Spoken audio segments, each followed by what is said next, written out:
Já estamos de volta com Sala de Imprensa desta terça-feira, hoje dia 1º de dezembro de 2015. Eu quero agradecer a você pelo carinho da sua audiência, que todos os dias permite com que nós entremos na sua casa, levando informação para você, levando esporte, levando entretenimento e levando informações importantes, conversas boas, um bate-papo bom como esse que a gente está tendo aqui com o pastor Dr. Neves. E mais, você pode acompanhar todo o nosso conteúdo no nosso canal no YouTube, todo o nosso conteúdo, todos os nossos programas, todo o nosso material publicitário, os nossos anunciantes estão todos no nosso canal no YouTube, youtube.com/TV Sudeste. Você pode também, na nossa página no Facebook, conferir todos os links desses programas. Então, para você que chegou agora, que não viu o primeiro bloco desse programa, pode ver as reprises, como você já sabe, são 24 horas no ar todos os dias.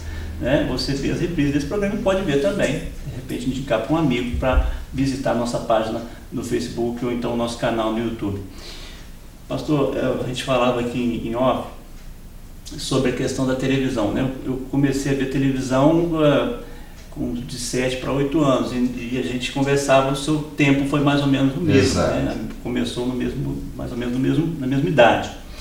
E eu falava do Mário Sérgio Cortella, uma pessoa que eu tenho sempre citado, uma pessoa que eu tenho seguido, muito bom, uma pessoa muito inteligente, uma das melhores cabeças do Brasil hoje, eu diria. E ele disse, pastor, que a sociedade passou por um processo de despamonhanização. E aí ele dizia o seguinte: como ele é do Paraná, as pessoas no final de semana, no sábado, iam tirar milho, as crianças descascavam milho, as mulheres ralavam, eles faziam pamonha e eles iam conversar, eles iam se relacionar. Até que um dia o pai dele, que era bancário, chegou em casa no jipe com a caixa, que era uma televisão. E as pessoas iam, todo mundo, para a sala, conversavam. Quando chegou a televisão, ele era de família católica, tinha uma imagem de Nossa Senhora na sala, e falou que a Nossa Senhora perdeu o lugar, a televisão ganhou esse lugar e as pessoas não falavam mais, as pessoas não conversavam mais, elas viam televisão. Mas isso faz parte do passado, porque hoje as pessoas não falam mais, não se falam mais ou conversam menos, porque elas não estão ligadas mais na televisão somente, elas estão na instantaneidade da internet. Como é falar para uma sociedade, falar de Deus para uma sociedade do instantâneo? Lá atrás Tomé já quis tocar no lado de Jesus para ver se era ele mesmo. Hoje, essa instantaneidade não traria nenhum embaraço para o mundo cristão? Primeiro que sentar para conversar com a família, com amigos, é incomparável. Em qualquer tempo, nós somos pessoas relacionais. Infelizmente, estamos ficando mais pobres do conteúdo, na conversa, porque estamos deixando de lado a maior riqueza que Deus deixou para o mundo e no mundo, que é gente, que é pessoa. E é interessante, Fabiano, conversar hoje com as pessoas nesse chamado tempo real. É um desafio muito grande, é desafiador. Mas existe uma coisa que a gente tem que parar para pensar e entender com muita segurança. Deus nos fez segundo a imagem e semelhança dele. Por mais que o homem esteja interagindo com uma tecnologia, com toda essa dinâmica, com toda essa rapidez, a eternidade está dentro da gente. Então a gente está procurando alguma coisa que só encontra em Deus. E aí nós precisamos também, de uma maneira muito equilibrada, usar as ferramentas que estão à nossa disposição para levar o amor de Deus. Então, antigamente a televisão tinha o seu papel, ainda tem, mas hoje no mundo real, eu estou conversando contigo aqui, e aquilo que eu falo do amor de Deus agora pode chegar e chega ao outro lado do mundo. Então Deus que nos deu uma mente fantástica, maravilhosa, que Deus dá a capacidade de descobertas, nós temos que entender que tudo isso é também providência de Deus. Se a gente usar muito bem, vai ser muito mais rápido Deus chegar também no coração do outro. Então a gente não pode brigar contra a ciência, contra a tecnologia, porque são recursos de Deus. A gente tem que saber usar com sabedoria, com equilíbrio, para abençoar a vida do outro. É desafiador, mas antigamente eu pregava e só uma igreja ouvia. Hoje eu prego e o mundo todo ouve em tempo real. Falando em tempo real, falando de tecnologia, eu conversava com um diácono há um tempo atrás e ele é muito cômico, ele é muito engraçado. Ele dizia o seguinte: certo dia eu preguei na igreja e eu falei, Deus é o Deus da tecnologia, porque hoje usa a internet, a televisão, e lá atrás a parabólica dele era Paulo, que saiu espalhando o evangelho. Então ele dizia, Deus é o Deus da tecnologia, usando o homem, a internet, a televisão. Eu achei muito interessante essa colocação dele.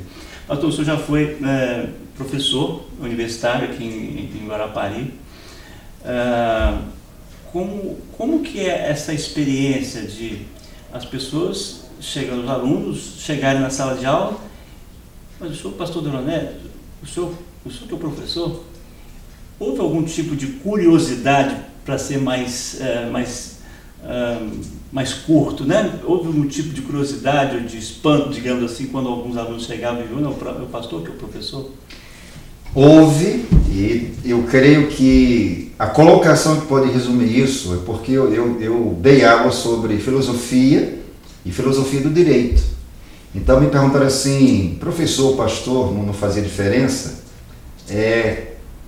Quando? Porque teologia e filosofia, elas andam em linhas paralelas. E me perguntaram, se houver um choque dessas duas linhas, eu disse, olha, eu vou ficar com a teologia.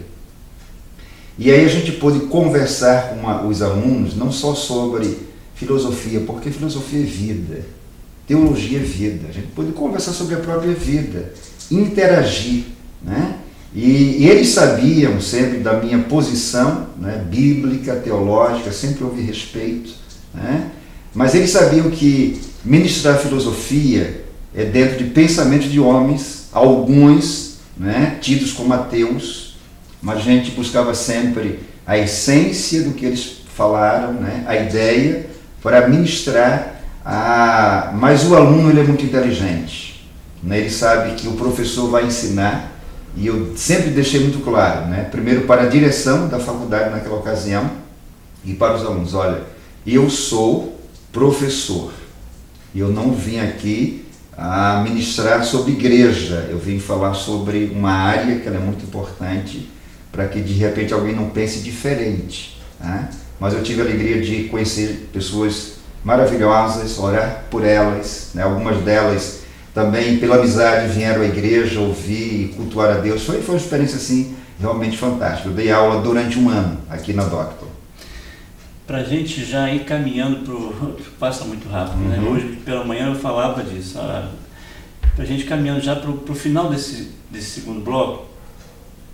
Uma igreja tem adultos, idosos, tem jovens, adolescentes. Como é falar, aí eu volto à questão da tecnologia, como é falar com os jovens, muito embora eu veja na primeira igreja uma juventude muito ativa, e assim, vivendo bastante a essência cristã, mas como é falar para o jovem, de novo, né, nesse mundo instantâneo, tecnológico de hoje, como era falar para o jovem de antes? Lógico, uma mudança contemporânea, mas como é hoje falar para o jovem? A igreja ela tem essa conjuntura fantástica, né? Da criança até o ancião, né? E é bom a gente ter essa convivência, mas a fala é sobre juventude, e juventude é muito inteligente, juventude é muito esperta, porque a juventude ela busca, ela toma decisões muito sérias, ela quer Deus, ela é muito intensa, ela é muito dinâmica. Então, conversar com o jovem primeiro é conhecer o seu mundo, é respeitar o seu mundo, é interagir com o seu lado pessoal, mas é conversar na linguagem dele, dando exatamente respostas aos seus anseios, conduzir a conversa exatamente para o foco maior, que é Deus. Então, é muita dinâmica, mas é muita interação. E eu sou feliz no meu ministério, junto também à Primeira Igreja Batista, pela minha juventude, falo minha juventude pela expressão de amor, de conhecimento, de afeto, mas pelo adolescente, pela criança, pelo jovem, já casado, pelo ancião, pelo adulto, Mas pontuar juventude é uma interação dinâmica, alegre, festiva, mas com muita seriedade espiritual. Bom, agora para a gente fechar mesmo esse bloco, falar de eternidade, já fiz essa pergunta numa outra ocasião, para o senhor mesmo. Falar de eternidade hoje, né, falar de ruas de ouro, de mar de cristal, no mundo do ter, né, é difícil. Fabiano, um dia, um jovem, e a Bíblia fala disso em Marcos, Evangelho de Marcos, capítulo 10, um jovem muito rico, um jovem muito sério, um jovem que era um bom filho, e ele foi até Jesus e perguntou assim: o que é que eu posso fazer para herdar a vida eterna? Né? E diz a Bíblia que ele era rico, que ele era muito bem conceituado, mas ele sabia que a vida ia além das posses, do ter, o ser. E eu vou voltar a uma colocação que eu fiz aqui.